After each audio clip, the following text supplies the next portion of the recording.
प्रताप जी, जिस तरह से राजस्थान में कांग्रेस ऊहापोह की स्थिति में दिख रही है, लग रहा है कि कई धड़ों में बटी हुई है। सचिन पायलट एक बात कहते हैं, गहलोत साहब अलग बात कहते हैं, तो किस तरह से, क्या लगता नहीं कि इसका खामियाजा भुगतना पड़ेगा? कांग्रेस में कोई ऊहापोह नहीं है। पूरा देश कांग्रेस नेता राहुल गांधी जी के नेतृत्व में केंद्र सरकार के जुल्म, झूठ, फरेब और धोखे के खिलाफ भारत जोड़ो यात्रा में आपको नजर आया। भारत जोड़ो यात्रा में जहां जहां से राहुल गांधी जी निकले, वहां पूरा देश, देश की जनता, कांग्रेस का एक एक कार्यकर्ता राहुल गांधी जी के नेतृत्व में पैदल चल रहा था। इस वक्त लोग देखना चाहते हैं, समझना चाहते हैं कि जो लोग महंगाई, गरीबी और बेरोजगारी के मुद्दे पर सत्ता में आई बीजेपी के लोग, उनको जवाब देने के लिए कौन आगे आ रहा है। और आप इस बात को अच्छी तरह से जानते हैं कि जिस तरह से अडानी का प्रकरण हुआ और उसके बाद भी आज पेट्रोल डीजल की रेट 7वें आसमान पर है, जबकि क्रूड ऑयल अंतर्राष्ट्रीय मार्केट में बहुत सस्ता हो गया। गैस सिलेंडर की सब्सिडी आपने खत्म कर दी है। महंगाई जबरदस्त है। केंद्र सरकार का बजट आता है, लेकिन बजट में जनता को कुछ नहीं मिलता।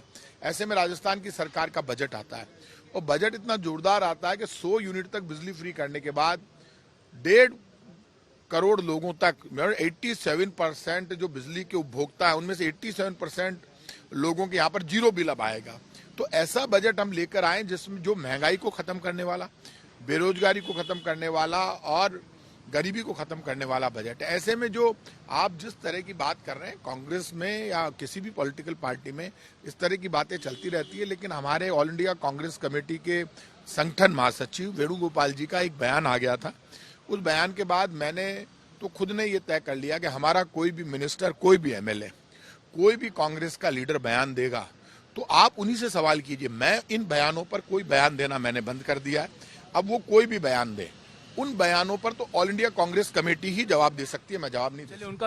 उनका बयान एक तरफ है, उन्होंने पीटीआई को एक इंटरव्यू दिया है जिसमें उन्होंने कई बातें बोली हैं, पर मैं आपसे सीधा सवाल कर रहा हूँ।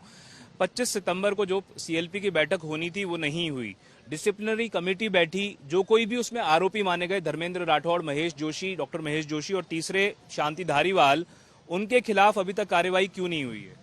देखिए, ये सारा मामला आपको ये ऑल इंडिया कांग्रेस कमेटी खुद देख रही है और इस प्रकरण में उन्होंने स्पष्ट कह दिया था कोई बयान नहीं देगा। तो अब इस पर कोई बयान नहीं है। हमारी ऑल इंडिया कांग्रेस कमेटी में ये सब मामले, प्रकरण वहां चल रहे हैं और इन प्रकरणों पर बोलने का मुझे ना लीगल राइट है, ना पार्टी ने मुझे अधिकृत किया। इसलिए मैं पार्टी को नुकसान भुगतना पड़ सकता है, खामियाजा भुगतना पड़ सकता है। नहीं, मैं इन बातों में नहीं पढ़ना चाहता। कांग्रेस पार्टी राजस्थान में जब से हमारा बजट आया और उससे पहले से 4 वर्षों में अच्छा काम कर रहे हैं। जहां तक कांग्रेस का सवाल है, कांग्रेस की मजबूती के लिए मुझे भी सड़कों पर मैं लड़ता हूं, संघर्ष करता हूं, हम सब खून पसीना बहाते हैं। कांग्रेस है तभी तो हमारा वजूद है।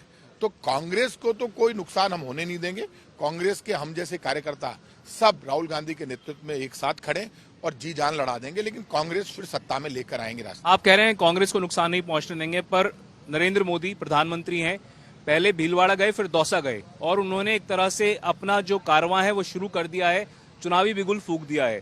सचिन पायलट यही बात कह रहे हैं कि एक तरफ तो बीजेपी है जिन्होंने अपनी तैयारी शुरू कर दी है और निकल भी गए हैं और हमें पीछे रह रहे हैं। कुछ कारण है उसके? नो डाउट, प्रधानमंत्री जी आए थे, लेकिन लोगों को बड़ी उम्मीद थी कि वो पेट्रोल डीजल सस्ता करेंगे, गैस सिलेंडर की सब्सिडी शुरू करेंगे, ईआरसीपी जो 13 डिस्ट्रिक्ट की पानी की योजना उस पर कुछ बोलेंगे। प्राइम मिनिस्टर से उम्मीद थी कि वो मानगढ़ धाम जो आदिवासियों का बलिदान स्थल है स्वतंत्रता के आंदोलन में, उसको राष्ट्रीय स्मारक घोषित करेंगे, राजस्थान को अलग से कोई पैकेज देंगे। प्राइम मिनिस्टर की तरफ से अभी कोई राजस्थान को कोई पैकेज नहीं मिला। बीजेपी बिना काम के, बिना केंद्रीय बजट में कुछ दिए चाहे कि हम राजस्थान जीत ले, ये संभव नहीं है। चलिए, एक आखिरी सवाल सर, बार बार ये कहा जाता है कि पिछले 25 साल में कांग्रेस सत्ता में रहते हुए अपने आप को रिपीट नहीं कर पाई है। क्या आपको लगता है कि रिपीट करवाने के लिए अगर नेतृत्व परिवर्तन भी करना जरूरी हो, वो होना चाहिए? किसी युवा को, किसी यंग नेताओं को, प्रताप सिंह खाचरियावास को या किसी और को? अब ये बार बार इन चीजों पे नहीं बोला जाता। ये सब फैसले हमारे हाथ में नहीं है और अभी इस वक्त इस तरह की चर्चा भी नहीं है। अब नई चर्चा मैं नहीं छेड़ना चाहता। आज तक पे इस तरह का बयान देने का मतलब आप जानते हैं कितनी बड़ी चर्चा हो जाती है। मैं ऐसे मामलों पे नहीं बोलना चाहता। Thank you.